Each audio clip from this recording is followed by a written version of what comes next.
boldest endeavor of Wei Xiaocao's life was venturing into the city for work, only to find himself unexpectedly entangled with a powerful boss. On that fateful day, while he was crouched at the talent market, timidly awaiting work, with a sign indicating his trade as an electrician and cement worker, he was suddenly beckoned. "Boss, are you in need of wall construction or plumbing?" The imposing alpha before him, attired in a tailored suit, scrutinized him for a considerable moment before uttering, "I want you." Perplexed and somewhat disoriented, Wei Xiaocao followed him, ultimately becoming the clandestine lover of the affluent businessman. The boss took him to his residence, a grand 3-story villa, where he adorned himself in garments of the finest fabric, and even the fruits were of a size beyond what his village could cultivate with little else to occupy his time. Wei Xiaocao found the boss's treatment of him to be rather lenient as long as he reported his whereabouts. He was free to roam, even bestowed with a black card for unrestricted spending. Upon receiving this card, Wei Xiaocao pondered for an entire night before deciding to purchase a packet of cabbage seeds from the free market to plant in the garden outside. Regrettably, the free market did not accept cards, so he had to dig into his own meager finances. His wallet was hardly brimming with cash, which was precisely why he had resolved to seek employment in the city. Previously, back in his hometown, he had suffered a misfortune when a dilapidated toilet roof struck him on the head. Although he had survived, he spent a significant time in the hospital. By the time he recovered, nearly everything from his grandparents' legacy, save for their old house, had vanished, having received little formal education. He found himself ill-equipped for any scholarly pursuits, left to rely on manual labor in the city. Though he lacked the strength of an alpha, he was, after all, a beta and believed he could endure hardship to sustain himself. That no one could have predicted that Wei Xiaocao, who had aspired to labor, would ultimately find himself in the business of selling love. 02. The boss is indeed a rather peculiar alpha. Despite his handsome appearance and wealth, he chooses not to pursue those delicate little omegas, instead opting to nurture a rather tough beta like me. Wei Xiaocao has been living here for nearly a month now. The boss returns home every day, promptly entering the house and calling out for Wei Xiaocao as his first action upon arrival. He exclaims, "Xiaocao, I'm back," and Wei Xiaocao must respond promptly. On one occasion, while Wei Xiaocao was in the garden loosening the soil for the newly sprouted seedlings and did not hear the boss calling him, he was startled to see the alpha rush into the yard barefoot, only to embrace him and weep uncontrollably. It was quite alarming. An alpha who often cries makes Wei Xiaocao feel somewhat embarrassed. At times, the boss would gaze at him vacantly, and before long, his eyes would redden with unshed tears. When they sleep together at night, the boss insists on holding him close, showering him with kisses while his eyes brim with tears, refusing to let go. He tenderly calls him darling, my dear, and little one.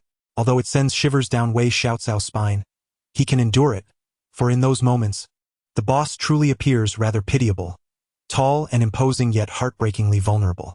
03 Xiaocao. I'm home.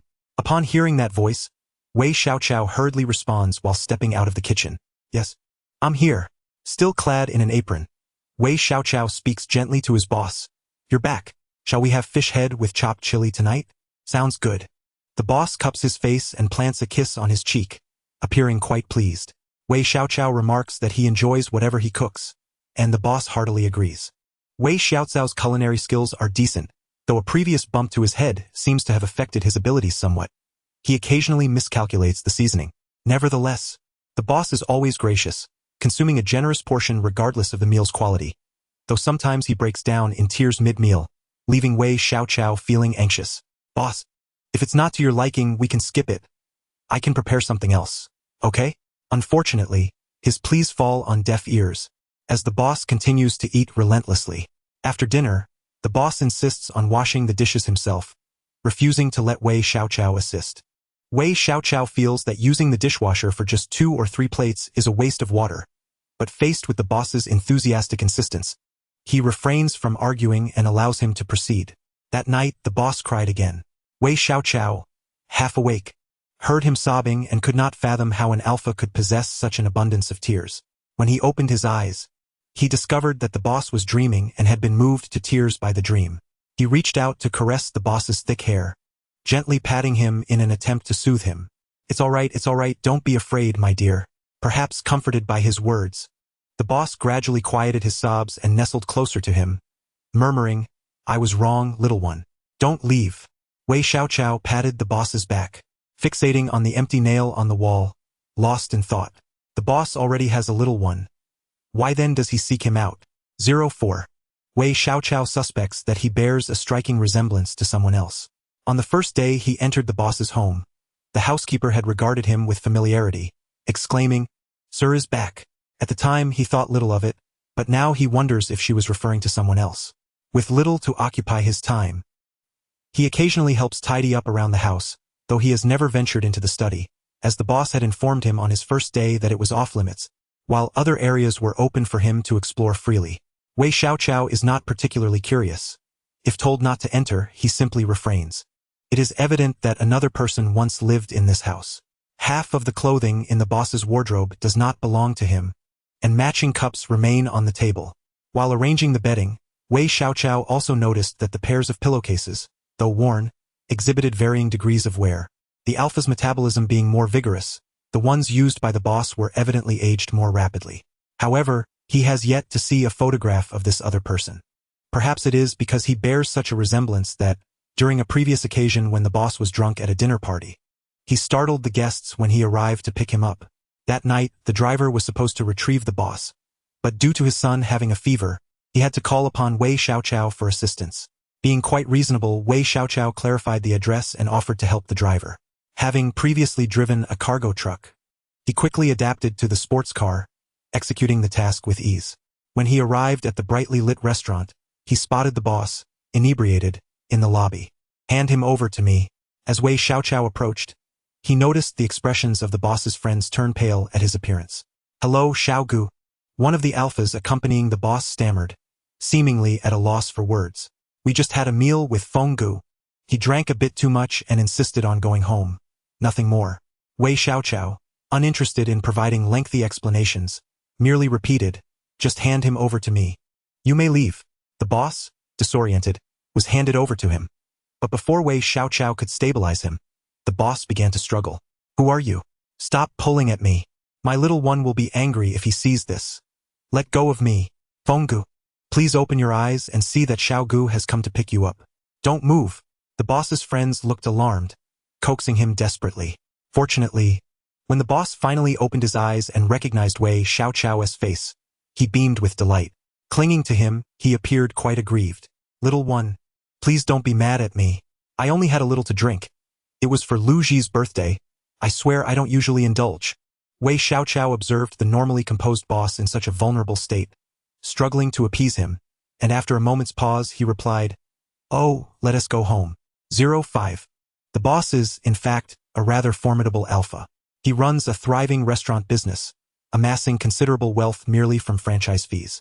Though the boss is relatively young and handsome, well-dressed, one might wonder why he would choose to take in someone like Wei Xiaoqiao, a beta with little to offer. No one has divulged the reason to Wei Xiaoqiao, yet he suspects he understands. He likely resembles the little one the boss often mentions. Their similarities are striking, to the point where one could easily confuse them at first glance.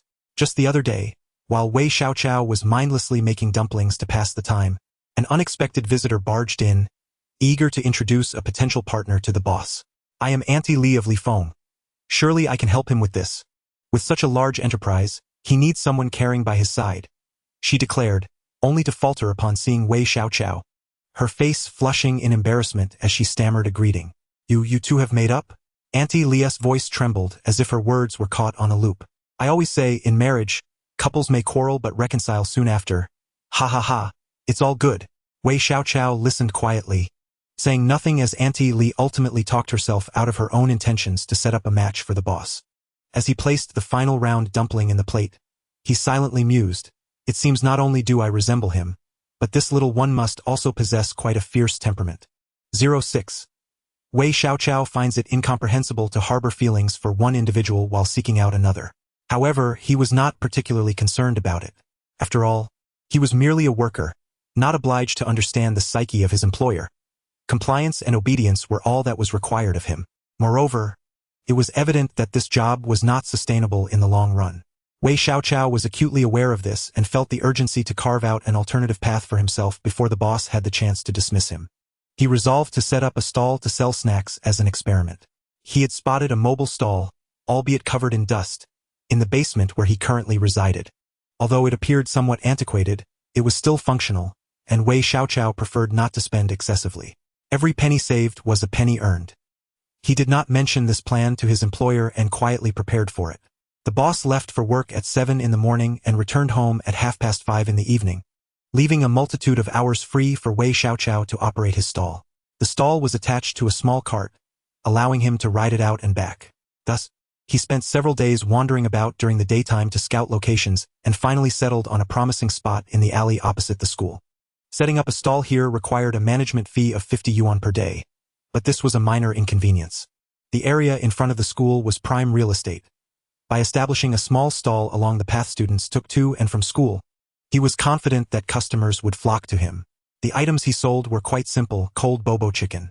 Vegetarian skewers were 50 cents, meat skewers a yuan, or 20 skewers for 10 yuan, regardless of whether they were meat or vegetarian. Children adored such treats, and on the very first day of business, Wei Xiaoqiao heard the delightful jingle of coins clinking in his wallet for a considerable time. He felt a surge of joy. He was making a profit. This was indeed a lucrative venture with minimal investment. The cost of ingredients was covered by the boss, and the equipment was also provided by him. Apart from his labor, Wei Xiaoqiao had no other expenses, and the small change he earned each day was entirely his own. Wei Xiaoqiao was a diligent individual, accompanying his boss to work each morning and conveniently stopping by the market to procure ingredients on his way back. He would prepare the food and have the skewers ready just in time for the school bell signaling the end of classes. Elementary school students finished early, around 3:30 in the afternoon, and he would wait for a final wave of customers before heading home around 5, ensuring he returned before his employer. The housekeeper also assisted him, making his days quite fulfilling. In truth, night markets were more profitable, but considering that his boss would be home in the evenings, it felt inappropriate to openly juggle two jobs, so he refrained from that venture. His boss, an alpha, was somewhat clingy, often gazing at him with an intensity that suggested a fear of abandonment. Although Wei Xiaoqiao did not explicitly inform his employer of his side business, he did not intentionally conceal it either, and soon enough the boss discovered the truth. One afternoon, while dining with a client, the boss happened to pass by the elementary school where Wei Xiaoqiao was operating his stall and instantly recognized him. Thus, as Wei Xiaoqiao was diligently earning his keep, he was confronted by a well-dressed, high-quality alpha gentleman, his face etched with concern. "Xiaoqiao, why are you out here selling snacks? Are you tired? Do you need to take a break?" Wei Xiaoqiao had just finished serving his last batch of skewers and smiled at his boss as he began to pack up. "I just come out to set up a stall during the day. Every little bit helps." The boss, startled, grasped his shoulders and exclaimed, "Don't you have any money to use?" "Huh?" Wei Xiaoqiao was taken aback by his boss's reaction and paused before responding. "Well, where would I get money from? Am I supposed to have money?" Indeed, the boss provided meals and accommodations but had never actually paid him a salary. Wei Xiaoqiao was, in essence, financially struggling. The boss was momentarily stunned. He certainly did not consider himself a competent employer, allowing someone to live without a salary, forcing them to resort to selling snacks just to make ends meet. He was momentarily at a loss for words, his reaction slightly delayed as he stammered, "You can come to me if you need." His words were awkward, and he appeared unaccustomed to such sentiments. Wei Xiaoqiao, however, offered an understanding smile and replied, "How could I? You've already provided meals and accommodation. It wouldn't make sense to ask for a salary as well." The boss enjoyed a relatively easy life, with meals and lodging covered, and apart from occasionally acting as a kindergarten teacher to entertain children, he had little else to do.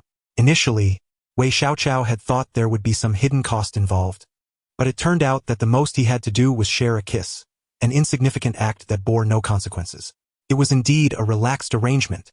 Wei Xiaoqiao was not particularly concerned about this, but the boss remained silent until Wei Xiaoqiao had returned home with his stall, at which point he spoke again. "You, come with me." The boss gestured for Wei Xiaoqiao to follow him, marking the first time he entered the study. In truth, there was nothing particularly remarkable about the study. Wei Xiaoqiao glanced around and found it similar to other rooms but quickly refrained from looking about, focusing his attention on the boss. The boss opened a drawer and pulled out a simple bank card from a stack of card sleeves, handing it to Wei Xiaoqiao. "This card is for you. Keep it safe. The password is my birthday." After speaking, he stood up, intending to lead Wei Xiaoqiao out, but Wei Xiaoqiao remained rooted to the spot. "What's wrong?" He scratched his head in embarrassment, asking, "When is your birthday?" The boss's expression darkened momentarily but quickly returned to normal as he replied. The password is 614614. All right. Wei Xiaoqiao repeated it to himself 3 times, planning to withdraw some money tomorrow to deposit into his own account. He examined the card closely, feeling relieved.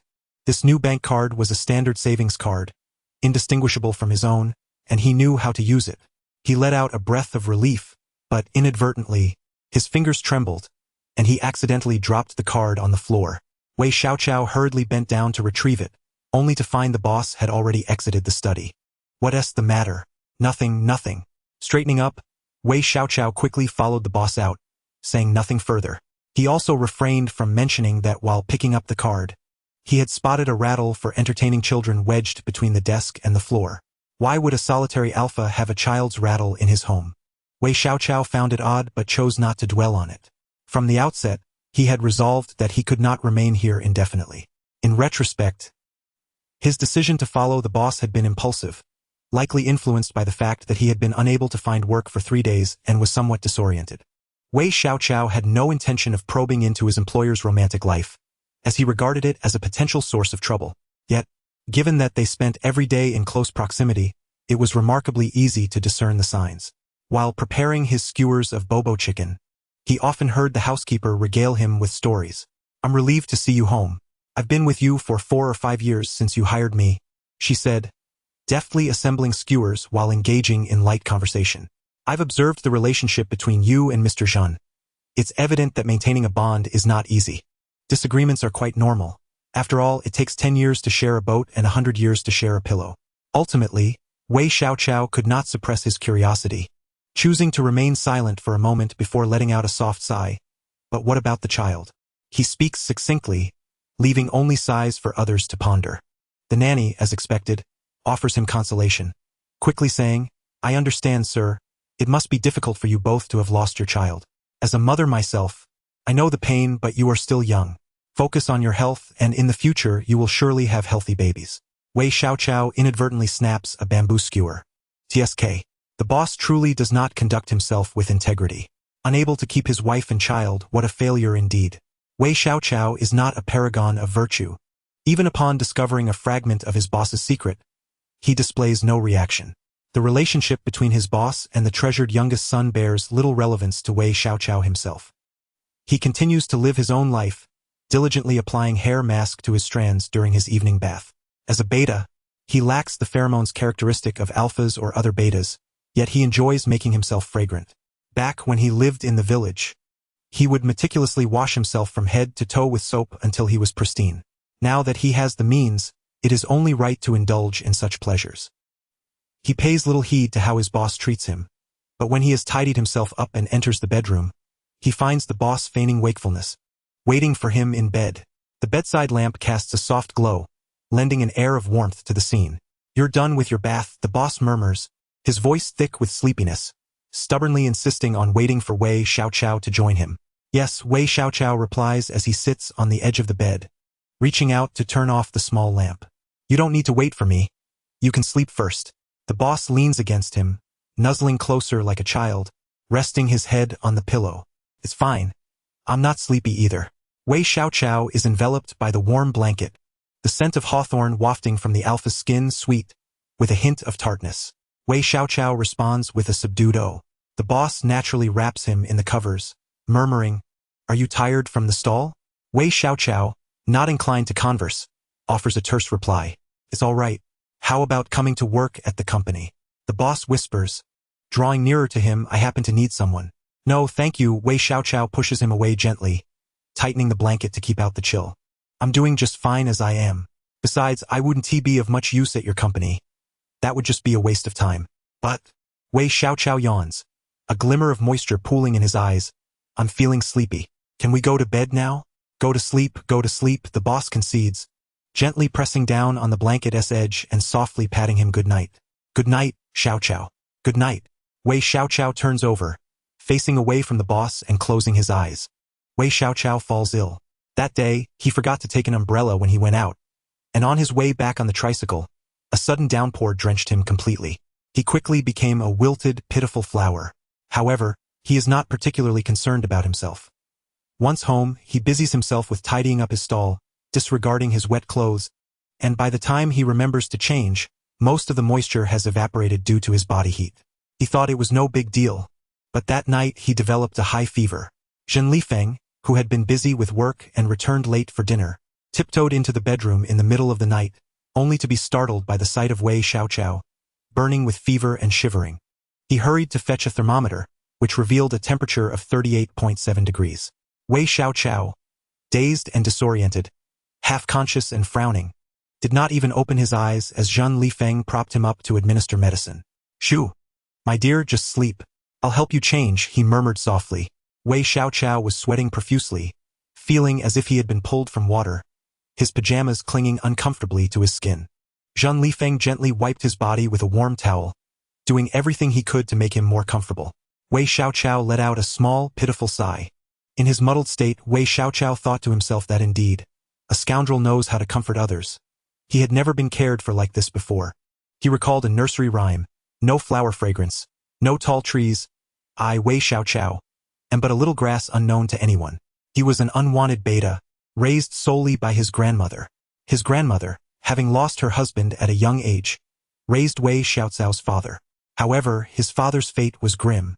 He fell from a construction site before turning 30, leaving Wei Xiaoqiao an orphan before he could even comprehend.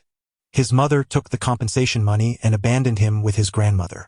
Yet his grandmother, aging and unwell, had been bedridden for as long as he could remember. Wei Xiaoqiao not only had to care for himself but also for her. Eventually, his grandmother passed away, leaving him as nothing more than a wild grass. While Wei Xiaoqiao was trapped in dreams of the past, someone was anxiously fretting over him. "Old Zhou, how is his health?" A beta, summoned by Zhen Lifeng, with disheveled hair and a sour expression, shot him a glance. As a neighbor hastily roused in the middle of the night for extra work, he closed his medical kit and remarked, "It seems like a common cold. Administer an injection and let him sleep it off. If he doesn't improve, take him to the hospital first thing tomorrow morning."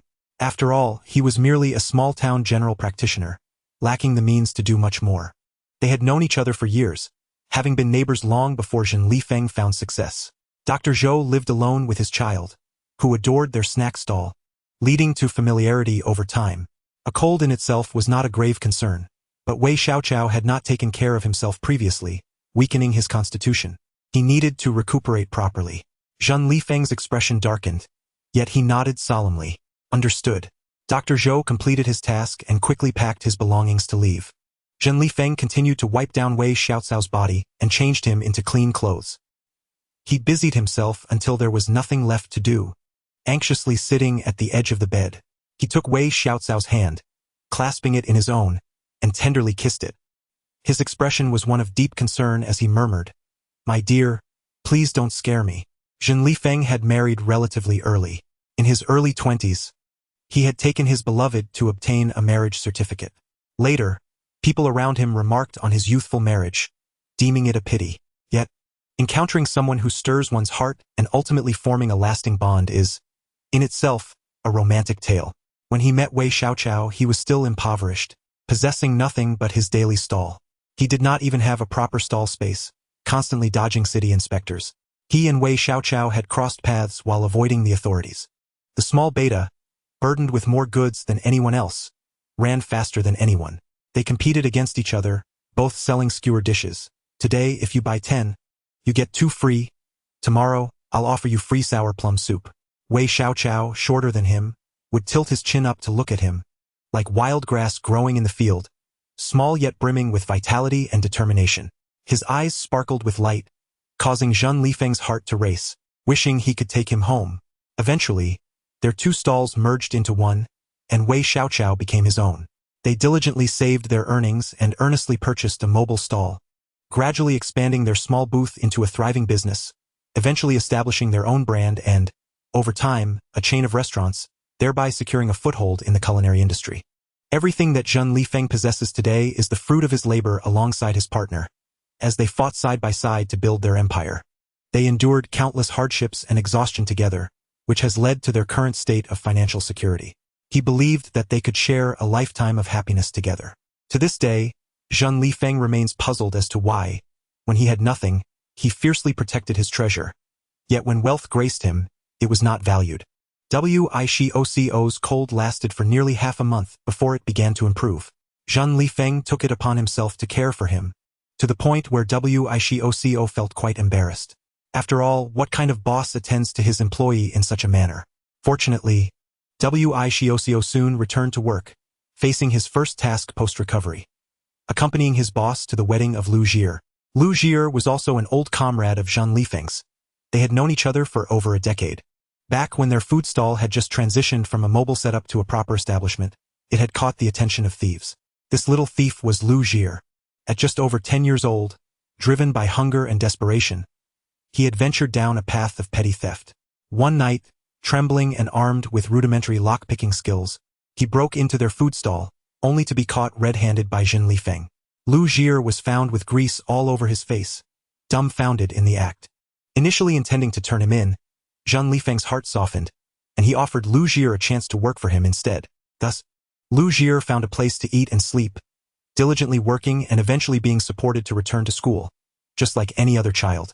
The former thief now had a respectable job and the love of his life. It can truly be said that without Zheng Lifeng and his partner, Lu Jie would not be who he is today. They were determined to attend Lu Jie's wedding. When Wishioco arrived at the wedding venue alongside his boss, the well-dressed Lu Jie awaited their arrival at the entrance. Like w 11 OCO.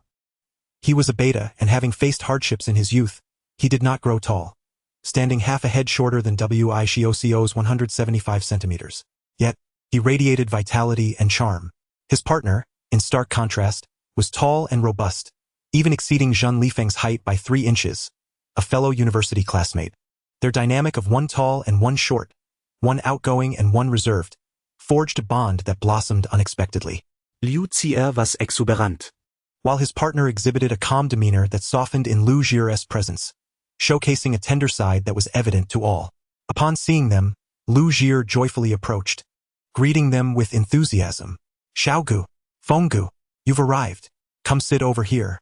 He had arranged for them to sit at the main table, alongside the parents of the other groom, a gesture of great respect. In essence, weddings are quite similar. The host delivers an opening remark, the couple expresses their heartfelt sentiments, exchanges rings, shares a kiss, and toasts while mingling among guests. However, Wishioco observed intently, his eyes gleaming as he watched the newlyweds on stage, hardly touching his meal. He appeared genuinely pleased, yet what was it that brought him such joy? When the newlyweds approached the main table with their glasses raised. Even after Lu Jie had repeatedly reminded himself to remain composed on this joyous occasion, he was overcome with emotion, tears streaming down his face. This toast is for my 2 esteemed brothers. In truth, Lu Jie has long had a proper name, yet in the presence of Zheng Lifeng and Wishioco, he still sees himself as that little thief. If it weren't for you two, Lu Jie could never have achieved this today. He raised his glass and drained it in one gulp, while Zheng Lifeng reciprocated the gesture, patting his shoulder in reassurance. To lead a good life is your own accomplishment. I wish you both a harmonious union and a lifetime of happiness. Thank you, Fenggu, Lu Jie replied, turning his hopeful gaze towards Wishioco, eager to hear his thoughts. Xiao Jie, Wishioco began, taking the hand of this younger brother, nearly a decade his junior, gently touching the scar at the base of his little finger where it met his palm. You must take care of yourself. As he spoke, his gaze deepened, momentarily transforming him, but the next instant, he was back to the diligent worker, Wishioco. The wedding banquet lasted until 9 o'clock that evening before it finally concluded. As they were leaving, the somewhat inebriated Lu Jie was escorted by his partner to bid them farewell. When will you two hold a wedding of your own? The brothers are all waiting to toast to you. Zheng Lifeng's smile faltered a bit, yet he tugged at Wishioco's sleeve, worried he might say something inappropriate. Thankfully, Wishioco merely smiled understandingly and tilted his head towards Zheng Lifeng. I will listen to him. In the next moment, his hand, which had been resting by his side, was seized. He heard his boss excitedly promise, "Then let us do it. A grand celebration." Zheng Lifeng seemed somewhat tipsy and spent the journey home muttering about the preparations needed for the wedding, to the point where the designated driver couldn't help but extend his best wishes for their future happiness. Wishioco listened quietly without interjecting until they returned home. After closing the door, he guided Zhang Lifeng to wash his hands, interrupting his ongoing ramble about ordering Australian lobster for the banquet. Boss, what I said earlier was just for show. But you promised to listen to me. Zhang Lifeng suddenly appeared aggrieved, the sour taste of hawthorn fruit making him grimace. You promised me even in front of so many people. Wishiocio lowered his head, rinsing the bubbles from the inebriated man's fingers, his voice gentle and soothing, touching the softest part of Zhang Lifeng's heart.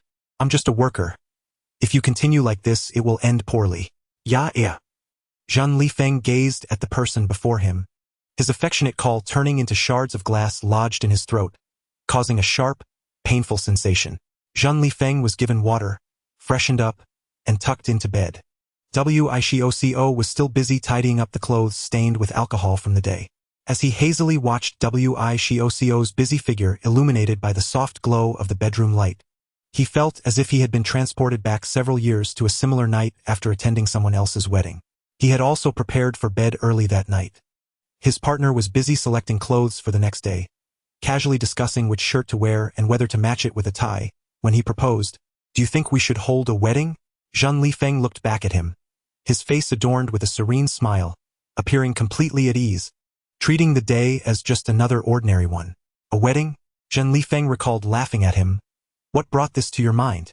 Booking a hotel, hiring a host, arranging makeup and photography, every detail is a hassle. Are you hoping for gifts? His rejection of the idea did not seem to anger Wishiocio. Instead, he playfully nudged him with a laugh. Get out of here, Zhang Lifeng observed as he tidied up, then similarly nestled into the quilt, playfully inserting his cold, icy feet between his partner's warm thighs. So when shall we purchase matching rings to wear? He inquired. Are you free this weekend? Zhang Lifeng instinctively shivered from the cold, gently ruffling his partner's hair as he replied, This weekend isn't feasible. I have an appointment to sign a contract with a franchisee. He pulled his partner closer, planting a kiss, then closed his eyes, murmuring hazily, You can handle the purchase. After all, my life and fortune are in your hands. Wei Xiaoqiao had also finished preparing. He slipped under the covers and meticulously filled the gap between them with the quilt before gently lying down. Zhang Lifeng, still awake, reached through the quilt, grasping Wei Xiaoqiao's chilly fingers. Let us prioritize ordering the wedding rings this weekend. However, Wei Xiaoqiao withdrew from his warm grasp. Boss, he said, his voice echoing in the dimly lit bedroom, this is not appropriate. The love that the world often extols and celebrates tends to linger only at the wedding ceremony. The prince and princess are said to live happily ever after, with no mention of the friction of daily life. In reality, even the most enamored couples will eventually find monotony in their long-term union. Their love cannot remain perpetually fresh. Zhang Lifeng was no exception. His bond with Wei Xiaoqiao had indeed blossomed from mutual affection and love. They began with nothing, painstakingly constructing their shared enterprise brick by brick, transitioning from rented accommodations to ownership, from the humble alleys where they disposed of phlegm each morning to the gleaming allure of modern apartments. They witnessed each other's struggles and disappointments while simultaneously fostering each other's triumphs and successes. Wealth has the power to transform an individual entirely. Zhang Lifeng evolved from a penniless alpha into a rising star within the industry. His attire and lifestyle ascended to a new echelon, rendering him presentable and refined. With the elevation of his status came an increase in temptations surrounding him. Those who once praised him, those who called him brother, and those who sought to curry favor appeared in droves. He floated on an unaware cloud of elation, frequently receiving admonishments from his partner.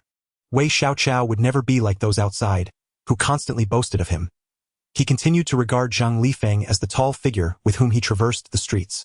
Yet, during that time, Zhang Lifeng had yet to comprehend the rarity of such a bond. Zhang Lifeng, mop the floor. Upon hearing the command, Zhang Lifeng responded with reluctance. Isn't there a maid? The maid took leave a few days ago. Didn't you know? The beta on the other end called out from a distance. Her daughter-in-law just gave birth, and she went back to care for her. Hurry up. I can't manage alone. I'm coming. He helplessly gestured to the person on the video call, only to be teased. Ha ha ha, such a big boss. Yet you still have to heed your sister-in-law's words. Not at all, Zhang Lifeng thought, attempting to maintain his dignity. I indulge him. I don't argue with him. At that moment his mind clouded, mesmerized by the steady influx of wealth. He grew increasingly intolerant of others' jests about his fear of his partner, perceiving it as a source of shame that tarnished his pride. Zheng Lifeng, are you catching lice? Hurry up. Thus, as he observed the person clad in an apron, appearing disheveled from preparing dinner, he too began to feel impatience. Have some consideration for my dignity. I just had a video conference. President Liu was watching. Humph. At that time, the other's dependents morphed into petulance, and their playful banter turned into complaints. I asked you to mop the floor, and now it's a joke to you. If you don't want to do it, then don't. Zhang Lifeng stood there with the mop, feeling utterly lost. Boss, just sit back. I'll take care of it. Wei Xiaoqiao forcefully snatched the mop from his hands. In truth, the maid would return tomorrow, so it wouldn't matter if it was left undone today. Zhang Lifeng felt a tinge of awkwardness, striving to contribute. I'll help you. However, Wei Xiaoqiao continually refused. No, you shouldn't be doing such menial tasks. Zhang Lifeng could only retreat to the sofa, watching Wei Xiaoqiao busily scurry about. He had initially believed he would feel elated. No one was there to command him anymore. Zhang Lifeng had an urgent matter to attend to. The arrangement was rather sudden. He was still at the company handling affairs and could only seek Wei Xiaocao's assistance at home. Xiaoqiao, I have an urgent task. I need to head to the neighboring city and might return the day after tomorrow. I must leave for the airport after work today. Could you please help me gather my documents and bring them over? Wei Xiaoqiao promptly agreed, saying, sure. He would assist in packing the luggage and then deliver it to the company for him. While out, the most critical items were the documents, which Zhang Lifeng typically did not carry with him. So Wei Xiaoqiao first needed to locate his identification. The essential documents were stored in the study, so despite their previous agreement, Wei Xiaoqiao boldly entered the study today. In truth, the room held no secrets. Aside from the desk and chair, it was lined with bookshelves. The shelves were filled with volumes on business, finance, and biographies of notable figures, most of which still bore their plastic wrapping, clearly serving as mere decoration. Only the bottom shelf displayed signs of having been browsed, revealing titles like Parenting Encyclopedia and The Ideal Alpha for supporting his pregnant wife. Upon glancing at the corner mirror, Wei Xiaoqiao caught himself frowning but quickly adjusted, reaching to sift through the second drawer on the right side of the desk for the documents. As he pulled out the identification, he inadvertently dislodged a certificate resting beneath it, causing it to tumble to the floor. Bending down to retrieve it, he caught sight of a photo from the registration certificate, revealing a much younger Zhang Lifeng, alongside a familiar face beaming with joy. Wei Xiaoqiao examined the photo, then looked into the mirror, then back at the image, realizing the person bore a striking resemblance to himself. This was an annulled marriage certificate, still neatly stored in the drawer, but the glaring seal indicated it was no longer valid. Wei Xiaoqiao picked it up without much thought, brushed his fingers over the name of the other person, and carefully returned it to the drawer. Finding the identification, he clutched the documents and muttered as he prepared to exit, needing to pack clothes as well. Alas, in his distraction, he stubbed his toe on the edge of a cardboard box beneath the table, causing him to shudder in pain.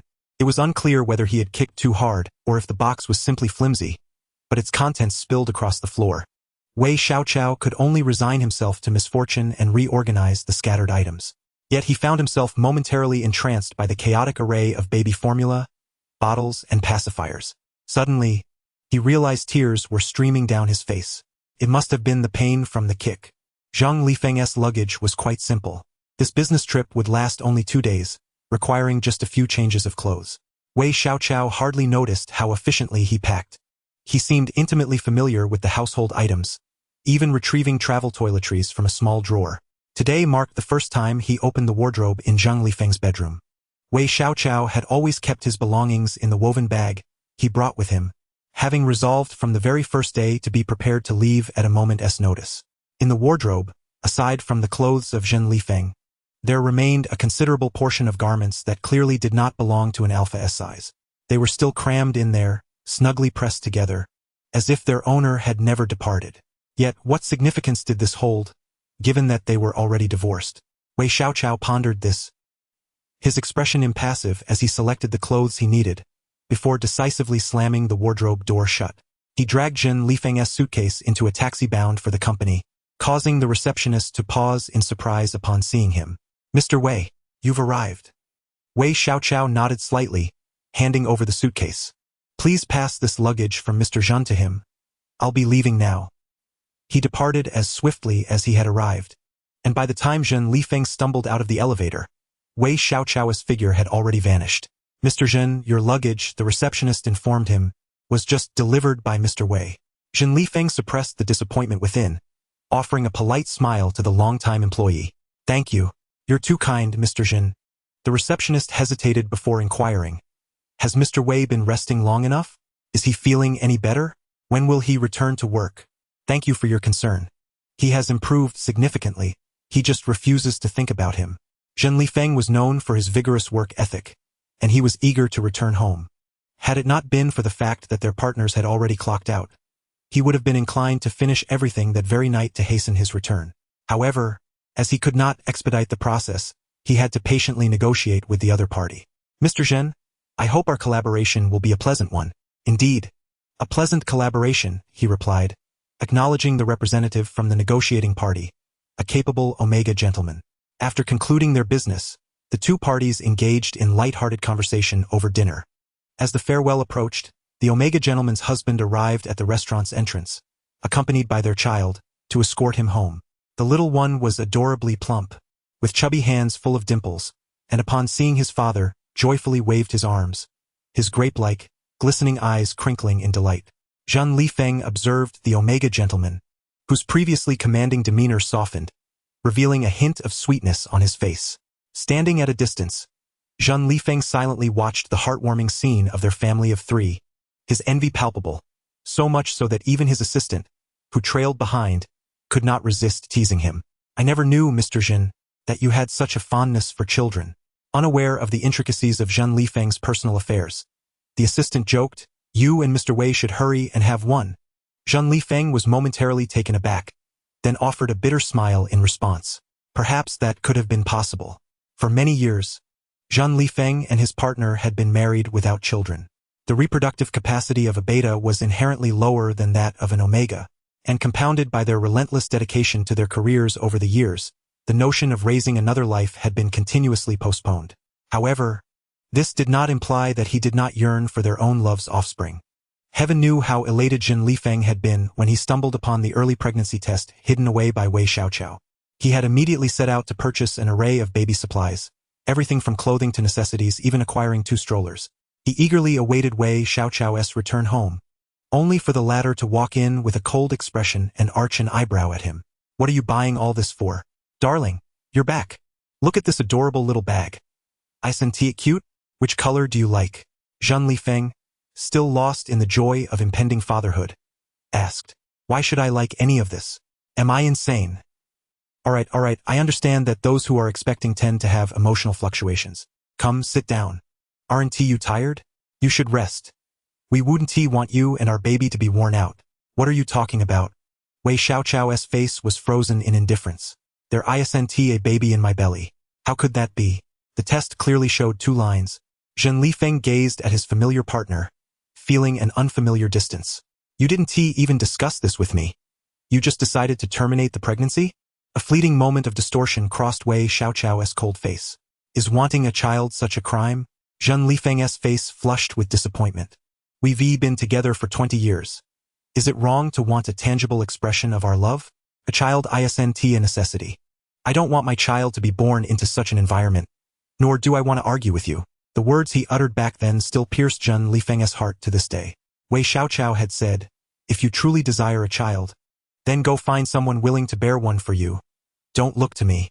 It felt as if neither had erred, yet both bore the brunt of the situation, their relationship bristling with tension that rendered reconciliation impossible. Their parting was anything but amicable. Following their quarrel over the child, a long and ceaseless Cold War ensued between Zhen Lifeng and Wei Xiaochao. Neither knew how to reconcile, and neither chose to back down. Countless times Zhen Lifeng desired to extend an olive branch, only to falter at the last moment. He began to contemplate why, after all these years, he was always the one who had to concede.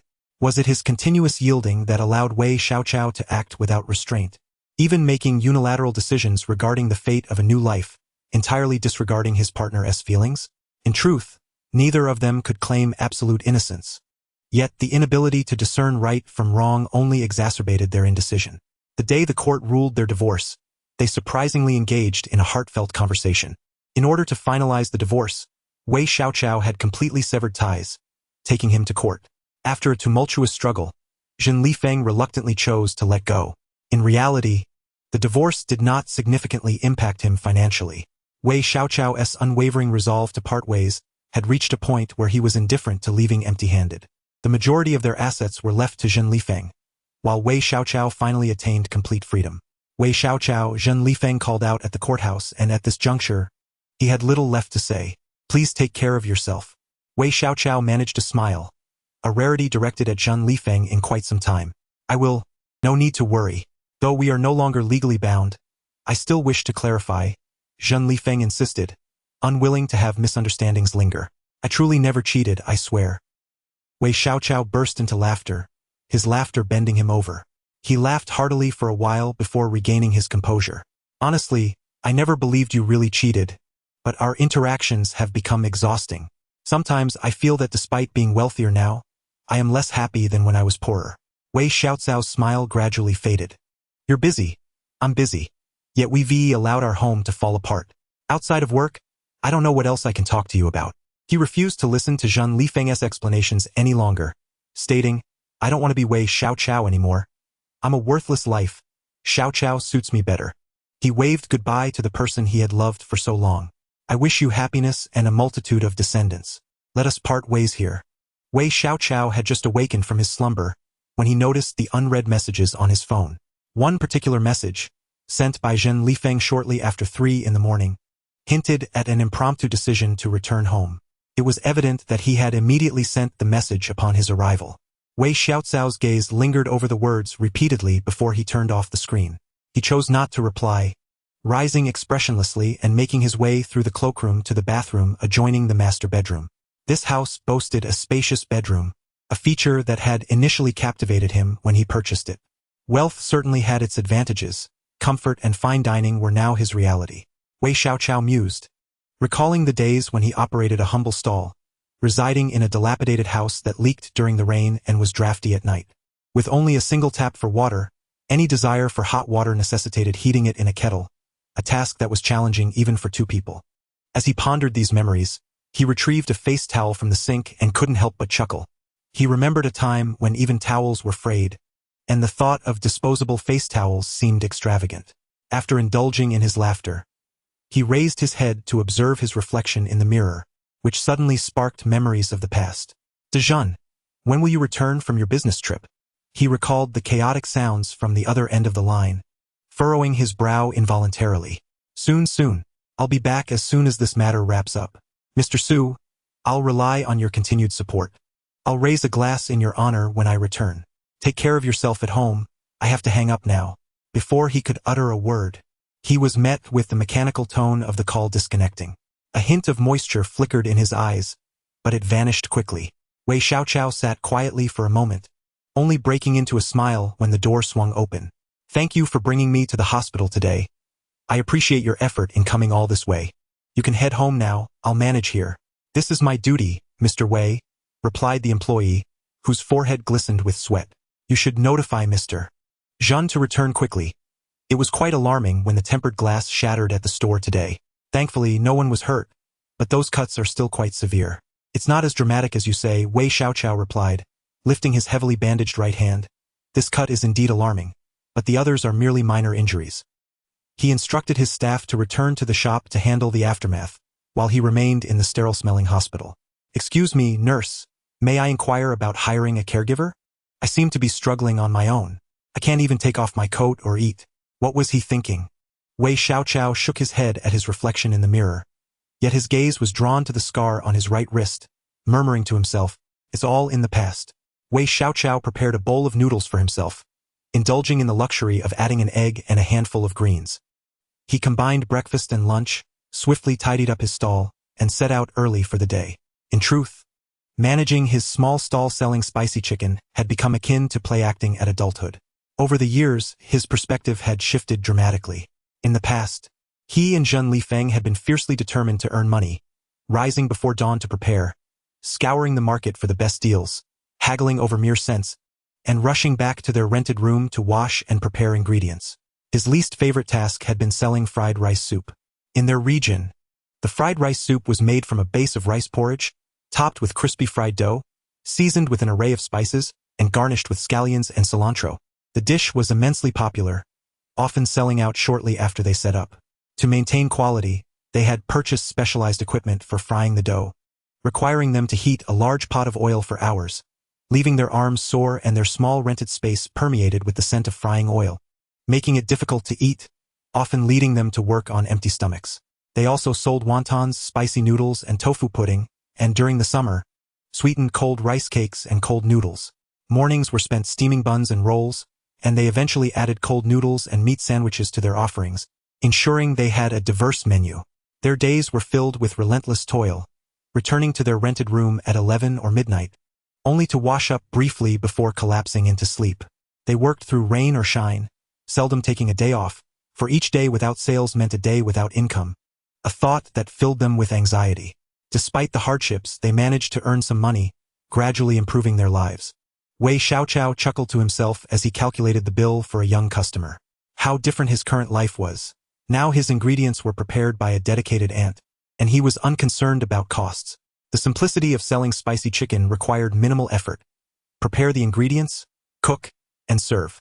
There were no oil fumes and no exhausting labor. He woke up when he pleased and returned home soon after selling. He opened his mobile stall and drove it back home, then called a cab without a second thought about the fare. To the airport, please, he instructed the driver, deciding that he might as well go. Upon his arrival, Wei Xiaoqiao found that Zhen Lifeng's flight had just landed, perfectly timed. He observed the bustling crowd, lost in thought, and was unexpectedly reminded of their first flight together years ago. During their financially strained days, long-distance travel typically meant enduring uncomfortable train rides. They were young then, able to withstand the grueling hours on hard seats, and their daily lives were consumed by their own struggles for income, leaving little room for travel. Their first airplane journey was one he had insisted upon, convincing Zhen Lifeng to join him. We can't let this ticket go to waste, he had argued. If you don't come with me, I'll lose this money. Zhen Lifeng had grumbled about the expense, lamenting the 460 yuan ticket price and how many bowls of rice soup they would have to sell to recoup it. At that time, Zhen Lifeng was far from the generous man he was today. He was merely an ordinary alpha, still reluctant to part with a few hundred yuan. Yet, despite his complaints, he couldn't bear to stay angry with Wei Xiaoqiao, ultimately following along. Preparing for the flight had been a significant ordeal, with a long list of prohibited items. Zhen Lifeng had spent half the time complaining about the luggage restrictions, lamenting his inability to bring back 2 live chickens. Wei Xiaoqiao had lost his family, but Zhen Lifeng still had a few relatives in his hometown. Zhen Lifeng's father, who had passed away, had been the eldest of the Jin family, leaving his son with a heavy sense of responsibility. His mother had died during childbirth, and his biological father had perished in an accident shortly after he graduated from elementary school. He had grown up with the support of relatives, eventually dropping out of school to work and earn a living. Their backgrounds were similar, fostering a mutual understanding, which is why he always took Wei Xiaoqiao home to visit family during the new year. Traveling by airplane can be quite a cumbersome affair.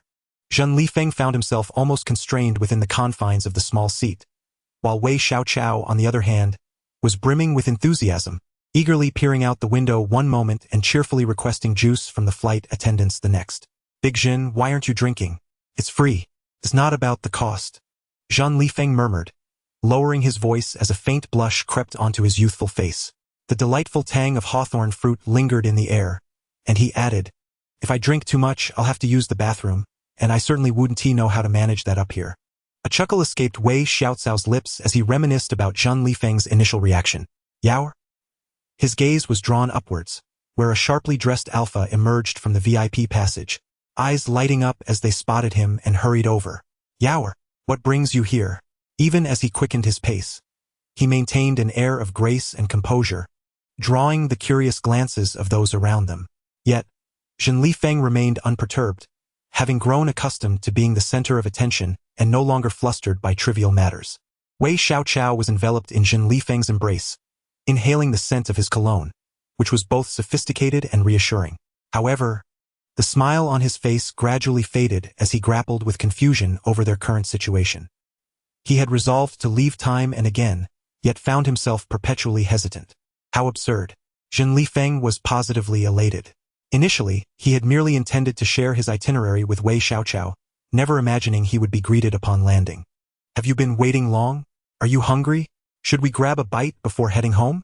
From the moment Wei Xiaoqiao appeared in his line of sight, Zhen Lifeng could see no one else, revolving entirely around him, even oblivious to his assistant trailing behind.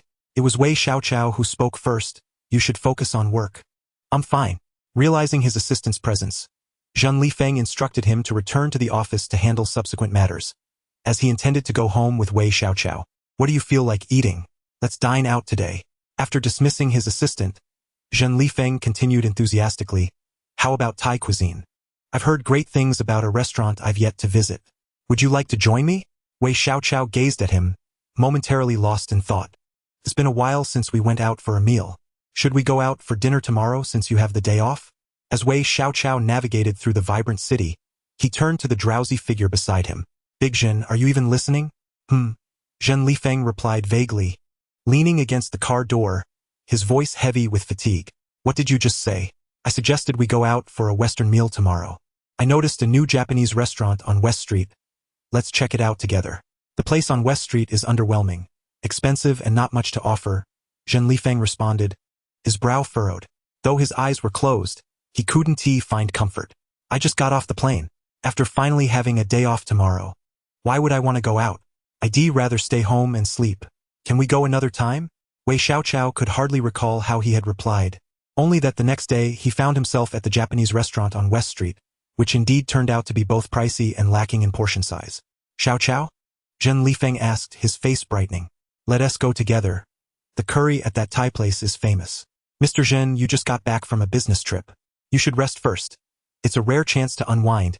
Wei Xiaoqiao smiled back at him. You can always go another time. Is that so? Zhen Lifeng paused, momentarily taken aback before returning to his cheerful demeanor. Then let's head home first. Wei Xiaoqiao felt the unmistakable pang of disappointment reflected in Zhen Lifeng's eyes.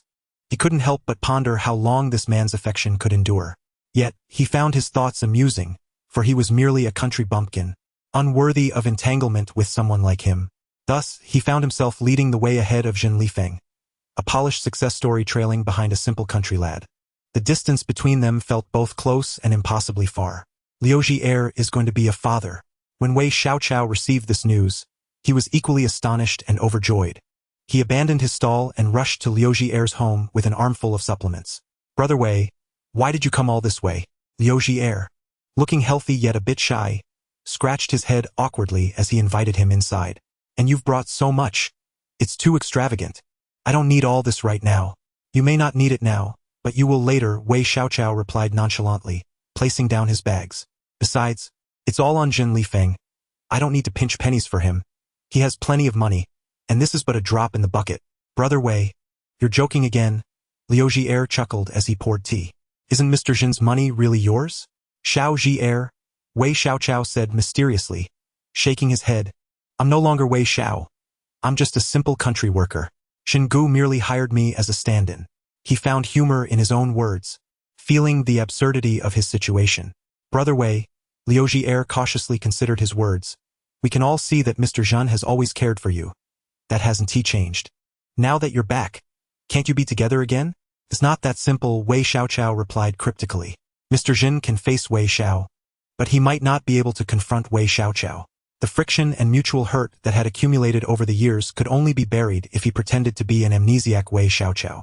Brother Wei, now that you've regained your memories, Mr. Zhen wanted to know. Let us not trouble ourselves with that. You focus on taking care of yourself and the baby, Wei Xiaoqiao said, rising to take his leave. I'll be on my way. Feel free to contact me anytime. Stay for dinner first. I went grocery shopping and made kelp soup. Wei Xiaoqiao declined Liu Zhi'er's invitation. No, you two are newlyweds enjoying your world together. I can't be a third wheel. I'm off. He arrived with bags full but left with hands empty, yet his heart was light. The child he cared for now had a happy family, which truly was a cause for celebration. This cheerful disposition lingered even when he received a call from Zhen Lifeng. Yaoi, where have you gone? I woke up from my nap and couldn't find you. I went to your stall and they said you weren't there. The tall figure on the other end sounded somewhat aggrieved. Where are you? You sound so happy. I can't find you. I went to see Xiao Ji, and I'm just about to head back. Then I'll come pick you up. I'll be there soon. Just wait for me." Unable to refuse, Wei Xiaoqiao acquiesced. He sat at the bus stop, staring at the abruptly disconnected call, speechless. This person. Wei Xiaoqiao clicked his tongue, shaking his head. It was likely that he was well aware of Wei Xiaoqiao's act of feigning amnesia, yet they all chose to remain tacitly understanding. "Xiaoqiao, over here." Zheng Lifeng arrived swiftly, lowering the car window and beckoning Wei Xiaoqiao to hurry inside. "Why didn't you let me know you were going to Liuji's? I had time today, we could have gone together." As soon as Wei Xiaoqiao settled into the car, Zheng Lifeng couldn't help but express his concern.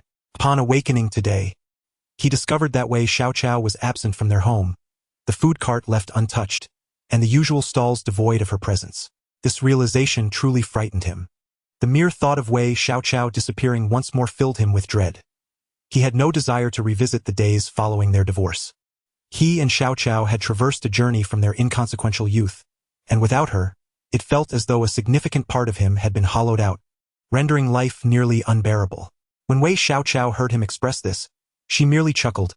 "Boss, you just returned from a business trip yesterday. I thought you might be tired, so I didn't want to disturb you. I would rather endure hardship." Zheng Lifeng muttered to himself, raising his voice as if to affirm his sentiment. "I would prefer to toil alongside you than to languish in comfort alone." As long as Wei Xiaoqiao was willing to remain beneath his watchful eye, he would gladly carry an oxygen tank to scale Mount Everest. Wei Xiaoqiao turned her head to glance at Zheng Lifeng, suddenly laughing, though it was unclear whom she was laughing at.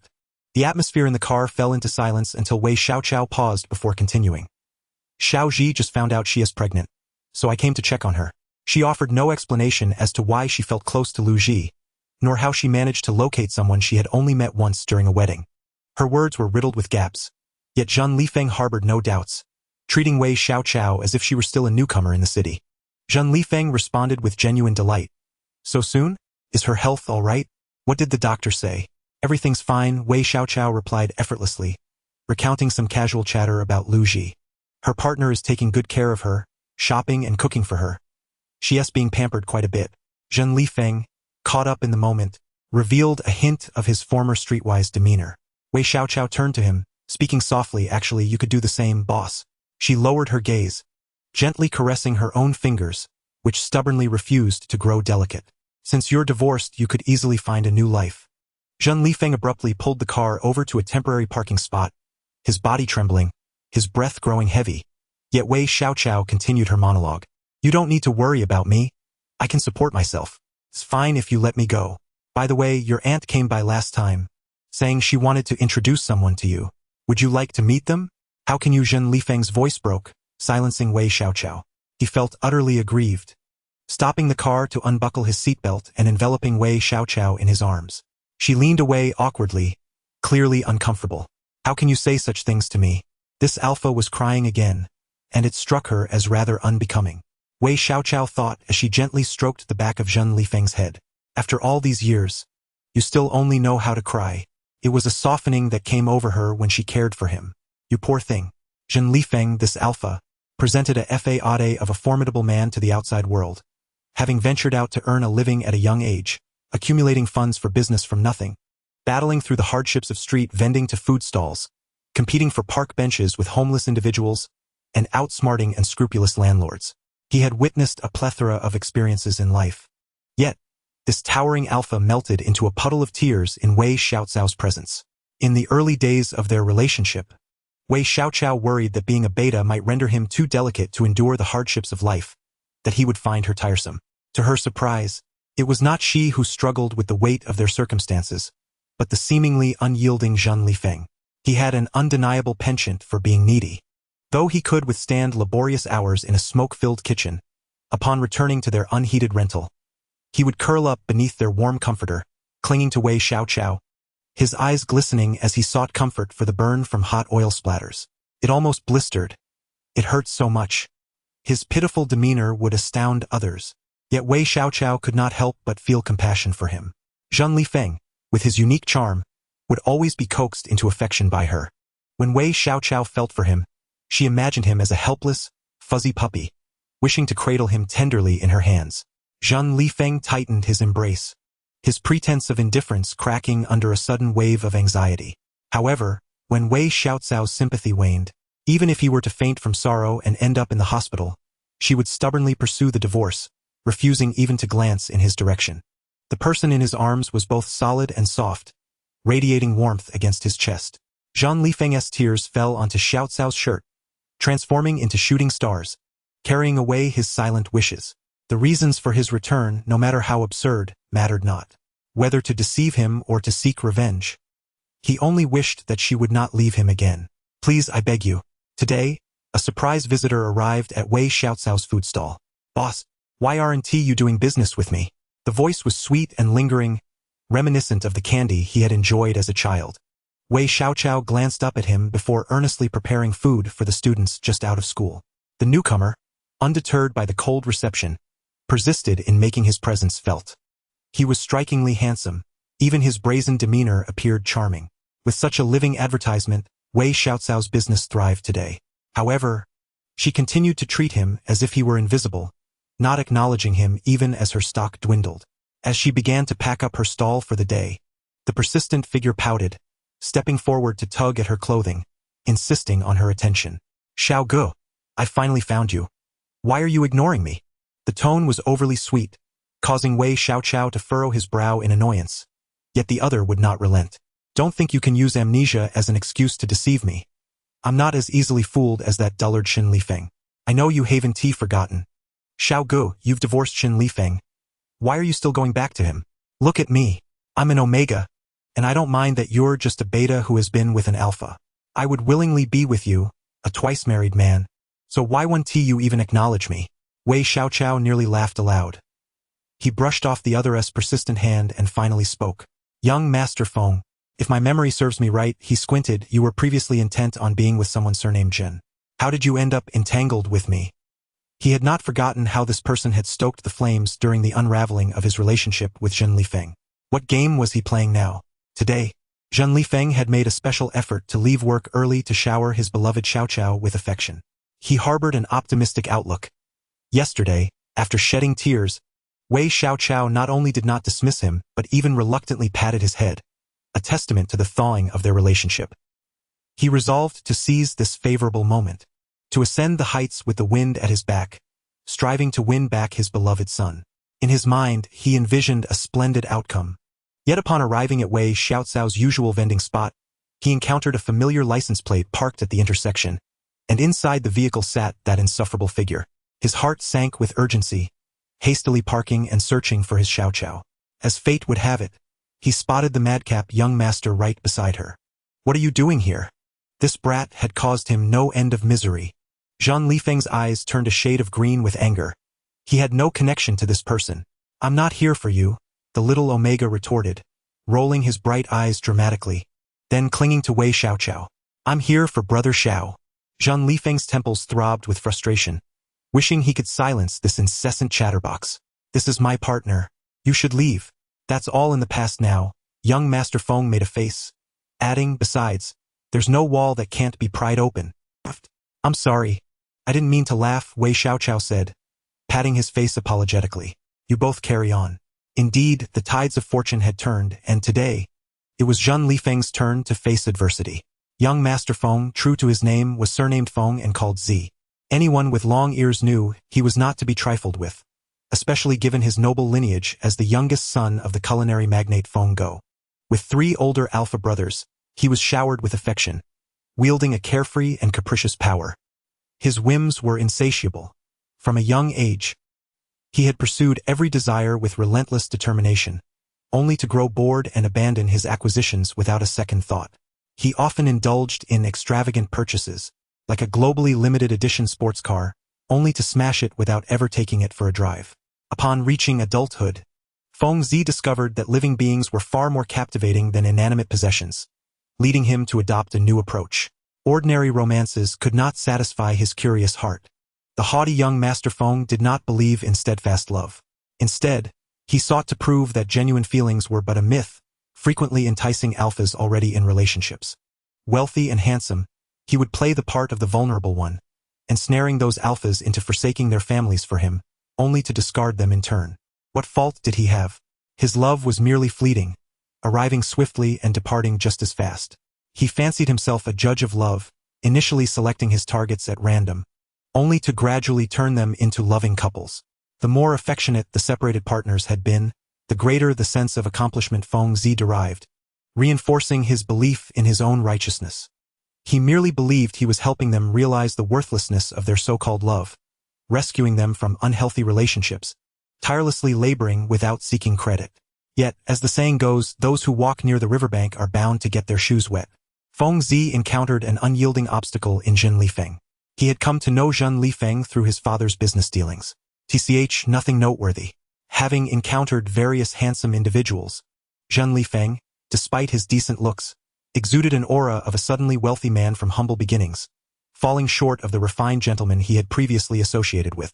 Thus, he initially felt little interest in this person, almost missing out on a delectable catch. Zhen Lifeng truly captured Feng Zi's attention at a business banquet.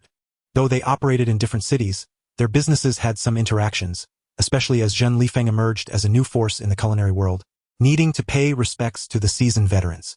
Feng Zi held his wine glass to mask his amusement as he observed Zhen Lifeng, who had clearly endured considerable frustration. Some of the older gentlemen were not easy to deal with, their words sharp and critical, and the endless rounds of drinks were enough to give anyone a headache. Feng Zi felt no interest at the time, merely sitting aside, partaking in the refreshments. During the event, he noticed Zhen Lifeng's phone vibrating.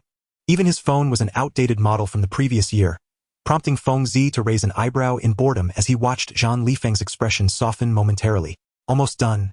I'll be back as soon as this is over, Zhen Lifeng said, only to be interrupted as someone thrust a glass towards his face, causing the ease in his demeanor to vanish. He quickly composed himself, saying, Mr. Su, I appreciate your guidance in the future, while raising a toast.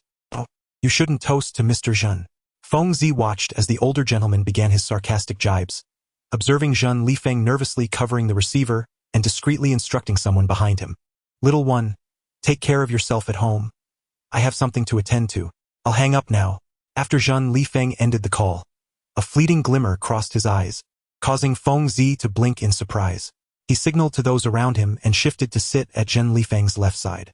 That evening, after dinner, as the crowd dispersed, many indulged in a joyful karaoke session, but Feng Zi quietly followed the reluctant Zhen Lifeng to the terrace.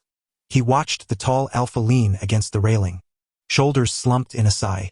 As Zhen Lifeng lit up his phone, Feng Zi caught a glimpse of an unremarkable face, finding little to distinguish it except for those captivating eyes. Yet Zhen Lifeng cherished the photo, tenderly stroking the person's image before wearily wiping his eyes. Feng Zi paused, a playful smile gracing his handsome features. This was intriguing. Feng Zi appeared utterly conventional, embodying the gentle and dignified demeanor expected of an Omega, with few aware of the tempest raging within him.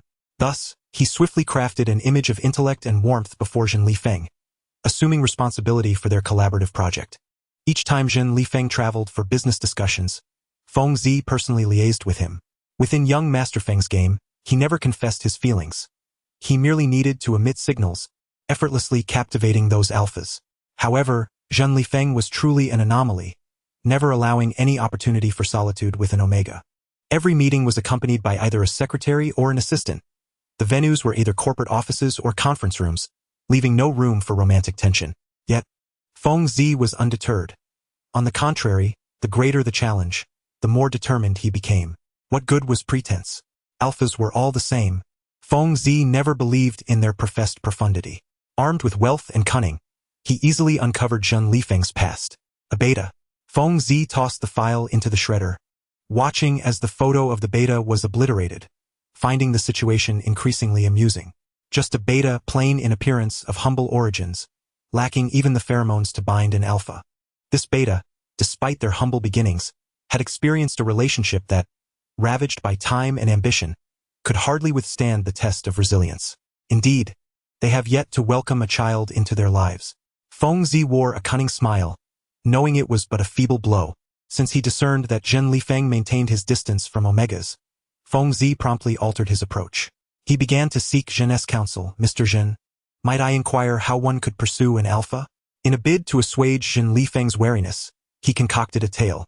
He portrayed himself as a privileged scion, born with a silver spoon, who, despite his capricious nature, had fallen for the son of a family servant who had accompanied him throughout his youth. The servant's son, ever yielding and attentive, steadfastly refused to reciprocate his affections, leaving Feng Zi in utter despair. Fearing the repercussions of this situation becoming known to acquaintances, he ultimately sought the guidance of Zhen Lifeng, whose own family life seemed blissful yet somewhat unfamiliar to him.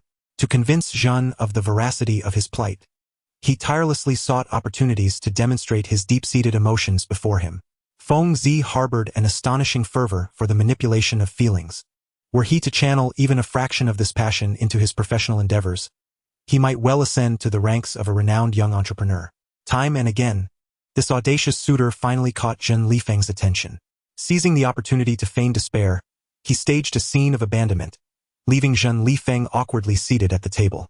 Since you seem disinclined to share this meal with me, I must trouble you, Mr. Zhen, as it would be a shame to waste food, and I find myself lacking in appetite. The ambience of this Japanese restaurant was romantically enchanting, with dim lighting that rendered Feng Zi increasingly pitiable. Unfortunately, his flirtatious glances were wasted on blind eyes. Zhen Lifeng, indeed an alpha unaccustomed to the world, remained wholly engrossed in his meal, displaying a pained expression as if consuming not exquisite caviar but rather some unsavory swill. Inexplicably, he not only indulged in a lavish meal but also rushed off post-haste to the roadside to buy candied chestnuts, hopping in discomfort as he bid farewell, anxious to return home lest the chestnuts cool, for his beloved disdained them cold. Feng Zi stood on the snow-laden streets of December, stamping his feet in frustration. How infuriating! With one scheme foiled, he devised another. Feng Zi began to deliberately engage Zhen Lifeng in business matters, keeping him perpetually occupied while leaving behind subtle traces during their fleeting encounters.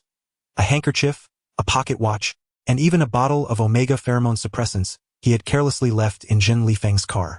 He had discerned that Zhen Lifeng, this alpha, paid little heed to his affairs and would not invest the effort to scrutinize them closely.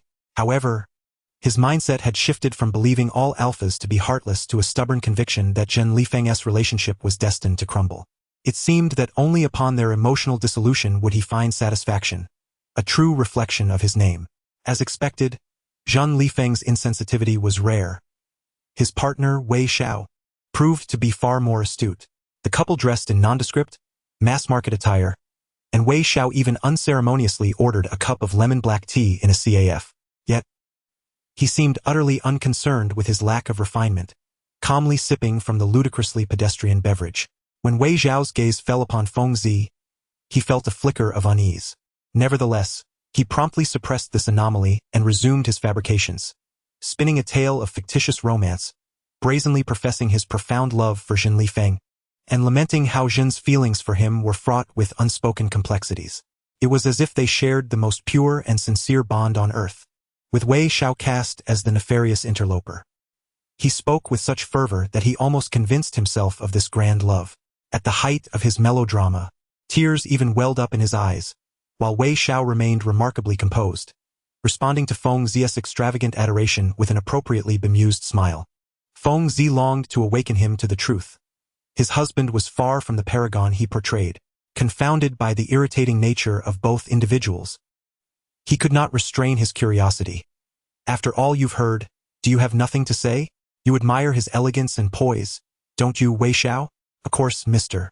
Zhen is extraordinarily charming. Yet, the reality was that such allure was merely a product of wealth. Wei Xiao chuckled, maintaining his nonchalant demeanor. If he were still that street vendor from yesteryear, would you still love him? Feng Zi refrained from responding, but Wei Xiao continued, you would not. It is his glamour that enchants you, not the man himself. In truth, you do not love him. You are merely intrigued. Feng Zi found himself perplexed by Wei Xiao's words, yet Wei Xiao exuded an air of ease. This ISN to your first time playing this game, is it? Does the thrill of stealing someone away not bring you immense pleasure? You seem quite adept at it. Perhaps a change of targets would yield better results. Though, it seems I might indeed be parting ways with him for a while. Wei Xiao's insinuations were vague yet pointed. He raised his glass and downed the contents, standing to deliver one last remark. You are right. There is no bond that cannot be broken. I say, you are nothing but a harbinger of misfortune. Kindly keep your distance from me and Yaoi. Zhen Lifeng perceived Feng Zi as a formidable adversary, shielding Wei Xiaoqiao like a protective hen, preventing any contact. If you're truly unwell, you ought to see a doctor about your nerves. I implore you. Yet, young Master Feng remained unfazed, casting a sidelong glance at him. What business do you, an ex-husband, have here making such a fuss? I am not pursuing you. Brother Xiao is single and free. Feng Zi cast a smoldering glance at Wei Xiaoqiao, imploring, Brother Xiao, do not allow yourself to become ensnared in this twisted affection. You have the right to choose your own happiness. Rather than pursue an arrogant alpha like Zhen Lifeng, consider me. I am youthful, affluent, and devoted to love. I will cherish you wholeheartedly. Do not deceive people here. Zhen Lifeng tugged at Wei Xiaoqiao, eager to escape. Yaoi, do not engage with him. Let us return. Wei Xiaoqiao was maneuvered away like a doll, yet as they brushed past Feng Zi, he suddenly raised an eyebrow and smiled. His lips moved, and only Feng Zi discerned the silent message. He froze, watching the two retreat with their stall, before angrily returning to his luxury vehicle. Young master. The alpha in the driver's seat softened slightly upon seeing him. What are you shouting about? Have you lost your mind? Feng Zi flung himself into the seat, remaining still as Zhen Lifeng meticulously adjusted his position and fastened his seatbelt. Feng Zi arched an eyebrow, lifting his chin. The cold, serious alpha grasped his chin, bestowing upon him a kiss so fervent it nearly stole his breath away. Feng Zi slumped in his seat, his face flushed yet defiantly casting a scornful look at his companion. Wei Xiao was indeed a challenging individual. As he reflected on this, the tension within him began to dissipate, and he turned to the person beside him, pouting childishly. Mr. Wei is undoubtedly a clever man. Of course, he easily swayed you with just a few words and cast me aside at the slightest disagreement. Feng Zi recalled the past with a tinge of annoyance and bit the other party fiercely. But then again, he is, after all, a matchmaker of sorts. The lifeless face remained unperturbed by the bite, still managing to soothe the agitated young master's emotions. Young master, what are your plans now? What plans do I have? I have no intention of meddling in other people's relationships. Feng Zi chuckled at himself, recalling Wei Xiao's last words. May you enjoy a century of bliss. He mused that he could hardly outplay the big fool. Closing his eyes, he thought, his partner is no ordinary individual. Intriguing. Zhen Lifeng was on edge all the way home, and once inside, he could no longer contain himself and began to advise Wei Xiaoqiao. Young one, do not pay any attention to that madman. He has mental issues. Wei Xiaoqiao, however, was unfazed, casually changing out of his outdoor attire into loungewear while responding to Zhen Lifeng. I think he seems quite well off. Wei Xiaoqiao exaggeratedly clicked his tongue, asking, judging by his attire, he must be wealthy. Is it you or him who has the money? Zhen Lifeng was so anxious he began to stomp his feet, struggling to find the right words as he insisted, this isn't about money. Wei Xiaoqiao nodded calmly and replied, oh, so he is wealthier then. Seeing Zhen Lifeng's flustered demeanor, he couldn't help but stifle a laugh and decided to ignore him, turning to attend to his own tasks. With the change in temperature lately, Wei Xiaoqiao intended to rummage through his seasonal clothing, putting away those that no longer fit. He ignored Zhen Lifeng, who persistently followed him. When Zhen Lifeng saw him earnestly tidying up the wardrobe, he was so startled that he abruptly blocked the cabinet, forbidding Wei Xiaoqiao from taking anything. What are you doing with the wardrobe? Zhen Lifeng asked anxiously, wearing a look of desperation. Are you planning to go with him? I won't allow it. Wei Xiaoqiao found his reaction utterly baffling, and unable to resist teasing him, he replied, I came to work for you, boss. It doesn't matter who I work for. It's quite normal to consider a job change when I encounter a high-paying position. You.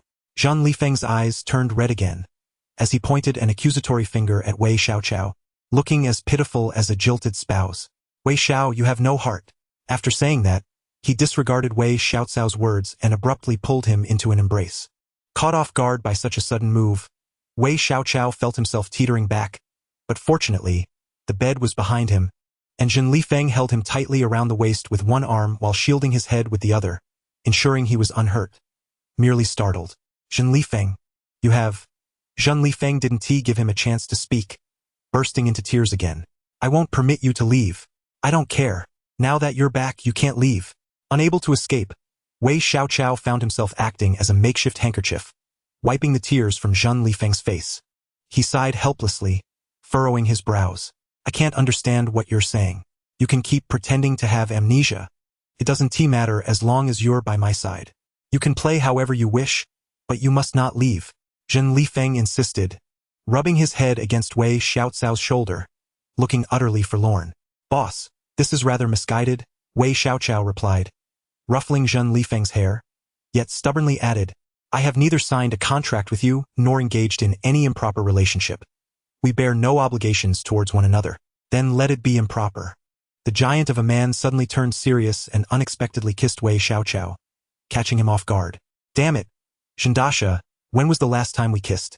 Before Wei Xiaocao could ponder further, he felt himself swept away by the sweetness of the moment, instinctively embracing the large figure, surrendering to the syrupy affection that flowed between them.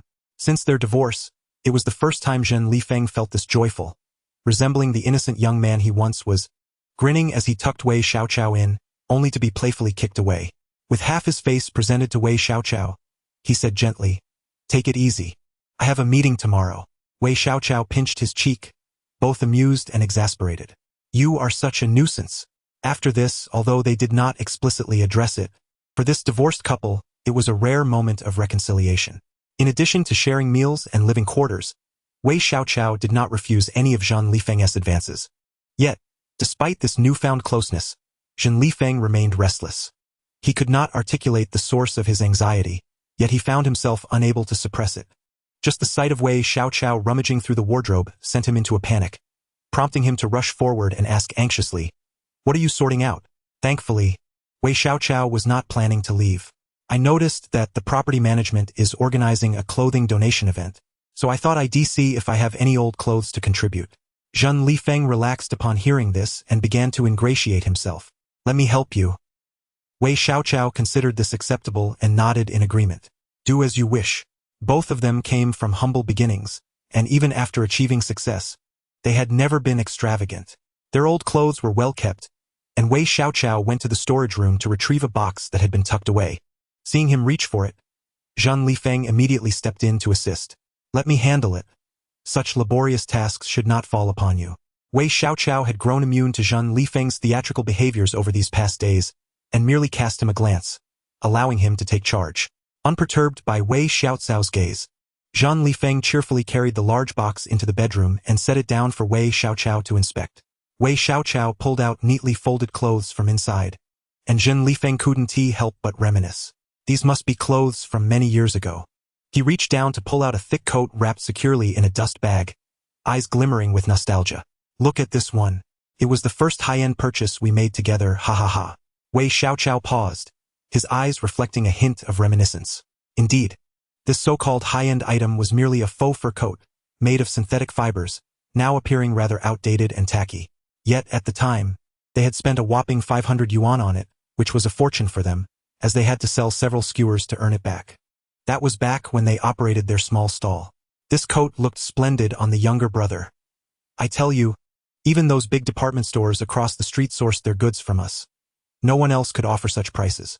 Back when they were still setting up their small stall, they worked tirelessly from dawn to dusk.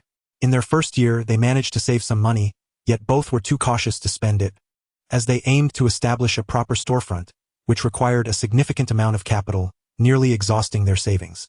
As the year drew to a close, Zhen Lifeng insisted on taking Wei Xiaocao out to purchase New Year's goods, and as they walked, he insisted on buying him new clothes.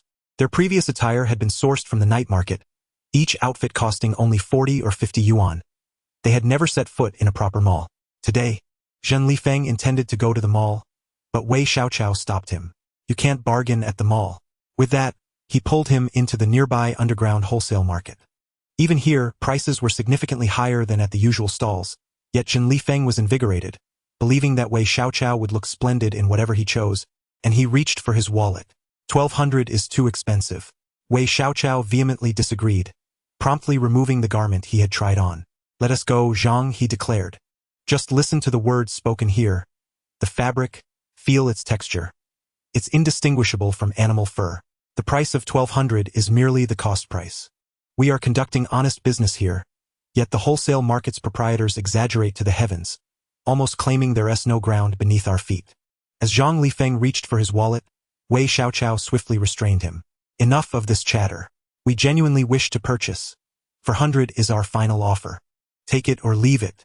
With that, Wei Xiaoqiao turned, clearly uninterested in further discussion. Oh dear, that's not how bargaining works. You won't find this price anywhere else, the shopkeeper retorted. Well then, Wei Xiaoqiao said, wrapping an arm around Zhang Lifeng's waist, urging him to follow. They decided to explore other options.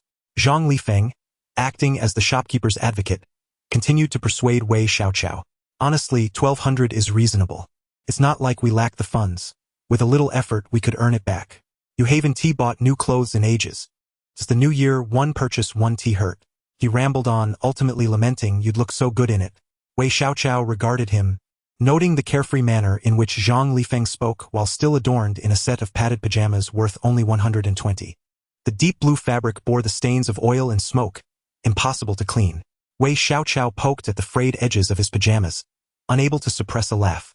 Your clothes are tattered. What business do you have buying anything? Zhang Lifeng nonchalantly grasped his hand and shook it lightly. I cook every day. Why wear something nice? This attire doesn't hurt my heart. I'm the same. I have to set up my stall daily. You're different. Zhang Lifeng chuckled, his eyes sparkling with earnestness. I just want you to dress well and eat well. It reflects on my own standing. In the end, they spent 500 on the high-end item. With Zhang Lifeng carrying the bag in one hand and holding Wei Xiaoqiao's hand in the other, enthusiastically proclaiming, once we have money, I'll take you to the Grand Mall to shop. We'll buy minks worth tens of thousands. Sounds great. Years passed in the blink of an eye. Wei Xiaoqiao tugged at the faux fur coat that Zhang Lifeng had been holding up. What's with you? Holding up a piece of clothing in silence as if you're a clothesline? No. Zhang Lifeng rubbed his nose, a hint of embarrassment creeping into his smile. I just feel somewhat incapable. He had always believed that progressing from a street vendor to a storefront, and eventually to a chain franchise, was already a remarkable achievement. Indeed, he had risen above the ordinary, managing the affairs of his company with utmost seriousness, often feeling overwhelmed. Every day he was consumed by thoughts of expansion and profit, neglecting the very reason he had aspired for success in the first place. While it was true that he was diligent and fortunate to seize opportunities, he almost lost sight of the more precious things in life. I'm sorry. After their divorce, it was the first time Zhang Lifeng reflected on his shortcomings in front of Wei Xiaoqiao. I failed to nurture our relationship. I was solely focused on making money, disregarding your feelings. He finally comprehended the grievances Wei Xiaoqiao had expressed during their divorce. We are both busy, yet we've allowed our home to fall apart. Zhang Lifeng felt a deep ache in his heart as he pulled Wei Xiaoqiao into his embrace, confessing, I never anticipated that I would bring our stall to such heights. Initially, I only sought to make a living, unaware of my future path. It was because of you that I was motivated to work hard, to ensure we had enough to eat and wear. We were often chased by the urban management, occasionally bullied, living in substandard housing, which prompted me to dream of a storefront, a place that would provide shelter beyond just a modest shop. Our current success is the result of our combined efforts. I truly never wished for our family to fall apart. Without Wei Xiaoqiao, no amount of success held meaning for him. Zhang Lifeng held onto Wei Xiaoqiao, reluctant to let go, as if keeping him close could alleviate his inner fears. After our divorce, I often pondered what might have transpired had I not acted rashly during our Cold War. If I had been willing to concede, would you still be here? He spoke with a choked voice. You have never changed. It was I who was blinded by my own foolishness, unable to empathize with your unease at that time, even blaming you for not keeping the baby. In retrospect, perhaps it was for the best. Even if the baby had been born, our relationship was so fragile that it might have worsened our situation. Without a harmonious home, how could a child thrive? That would be irresponsible. Baby? Wei Xiaoqiao suddenly frowned, sitting up straight. Wait, I've never had a baby, nor would I have an abortion. They exchanged glances, falling into a momentary silence. Zhang Lifeng hesitantly inquired, then why is there a positive pregnancy test at home? Wei Xiaoqiao, momentarily speechless, covered his face with his hands. That was indeed my test, he admitted, his eyes glistening for the first time, but there's no baby. It was merely a misunderstanding. Beta bodies differ from omegas. Unlike omegas, who are naturally suited for reproduction, betas exist as a third gender, neither alpha nor omega. They lack the strong pheromones and the glands that allow for alpha marking. Compared to the fixed physiological heat of omegas, betas possess more elusive endocrine patterns. They can cause omegas to conceive while also having the potential to reproduce with alphas. Although society deems alphas and omegas as the destined pair, it is the unassuming betas who possess the freest souls. They can love without constraints and are not governed by pheromones or the inevitability of marking. At least for Wei Xiaoqiao, he had never felt inferior due to his gender. Yet, love gives rise to worries and fears. He was not exempt from this. Despite being together for many years, he and Zhang Lifeng remained childless. In truth, Wei Xiaoqiao also cherished the idea of having a little one. He was not averse to the notion of parenthood. Rather, he held a quiet hope for it. However, they had initially been preoccupied with their careers, unable to allocate time or energy to this matter, leading to further delays. Later, when they found themselves financially stable, a rift had developed between them. During that period, Wei Xiaoqiao often felt unwell, but Zhang Lifeng's frequent business trips disrupted their routines, leaving little opportunity for connection. Even their messages were brief. Wei Xiaoqiao was perpetually fatigued and occasionally had a slightly elevated temperature. Clinging to a hidden hope, he purchased a pregnancy test, and after receiving a positive result, he cautiously visited the hospital for confirmation. The doctor told me, Wei Xiaoqiao reflected, still tinged with melancholy, I wasn't pregnant. In fact, my body may find it quite difficult to conceive. In contrast to the omega's predisposition for fertility, betas inherently face significant challenges in conceiving. Wei Xiaoqiao, not only a beta but also one whose health has been compromised, has not been raised in indulgence. The facade of his resilience often obscures the underlying scars that mar his constitution. Since the tender age of 10, he has been self-sufficient, having endured nights on park benches and slept in the shadows of bridges, burdened by heavy packs as he traversed the streets. While his peers basked in the protection of their families, Wei Xiaoqiao bore the weight of life's trials alone. Indeed, he is remarkably strong and courageous, successfully resisting the biting winds of fate, yet the relentless hammering of destiny has indelibly marked him. His physical condition harbors certain complications, rendering the prospect of fatherhood an arduous, if not impossible, dream. To claim that he is unaffected by this reality would be disingenuous. Clutching the hospital's report, he sat vacantly outside for an entire afternoon before returning home in a state of despondency. He pondered how to convey this disheartening news to Zhang Lifeng, the growing distance between them stirring his unease and leading him to question whether the bond they shared had been irrevocably strained. Upon entering his home, Wei Xiaoqiao was taken aback by the sight of numerous baby supplies scattered throughout. He had to exert tremendous self-control to prevent his composure from fracturing. What is the meaning of all this? He inquired. You're back, my dear. Look at this adorable little bag. Which color do you prefer? Zhang Lifeng's face radiated a joy that Wei Xiaoqiao had not witnessed in ages, as he eagerly asked, Do you like this one? Why would I like any of this? Wei Xiaoqiao retorted, grasping the report in his hands. A lump lodged in his throat. I am unwell. Zhang Lifeng, oblivious to the murmurings, continued to speak in a manner that Wei Xiaoqiao found incomprehensible. All right. I understand that those expecting a baby experience emotional fluctuations. Come, sit down. Are you tired? You should rest. We wouldn't want to exhaust you too. What are you saying? Wei Xiaoqiao could only mask his heartbreak with indifference. The expectation and happiness reflected on Zhang Lifeng's face stood in stark contrast to his own inability to provide them with a hopeful future. I am not carrying a baby at all. How could that be? The test clearly shows 2 lines. Zhang Lifeng's incredulous inquiry nearly shattered Wei Xiaoqiao's fragile calm. He yearned to speak, to reveal that the test was a false positive, that he was incapable of bearing children, perhaps forever. The family Zhang Lifeng envisioned, a trio filled with love, was not a future Wei Xiaoqiao could grant. Silence became his only response. You didn't even discuss this with me. You've decided you don't want this child? The repetition of the word child made Wei Xiaoqiao feel as though the alpha before him had become a stranger, revealing that Zhang Lifeng only desired a child. Indeed, they had weathered storms together, rising from humble beginnings, yet the Zhang Lifeng of today was a man of success, while Wei Xiaoqiao remained the best option from a time of desperation. What would come next? Would their relationship be subjected to an endless cycle of unresolvable conflicts? Is having a child all that you desire? Wei Xiaoqiao asked, his heart bleeding, as all their unresolved issues weighed heavily upon him like precarious blocks, threatening to topple. Is it wrong for me to want a child? We have been together for 20 years. Is it so unreasonable to wish for a tangible manifestation of our love? Wei Xiaoqiao watched as Zhang Lifeng's once composed face flushed with emotion, reminiscent of the carefree boy who once shyly confessed his feelings. A child is not a necessity. I do not want our child born into such an environment. Nor do I wish to argue with you. At that moment, the blocks within Wei Xiaocao's heart finally crumbled, shattering his last vestiges of reason. Perhaps we need to take some time apart, he concluded. If you are insistent, then seek someone willing to bear your child. Do not look to me. He was terrified that, in Zhen Lifeng's eyes, a child had become a mere requirement for the continuation of his lineage, devoid of the love they once shared. Yet they found themselves trapped, unable to see clearly. Zhen Lifeng listened quietly as Wei Xiaocao recounted their past. He suddenly realized that when viewed from different perspectives, everything appeared altered.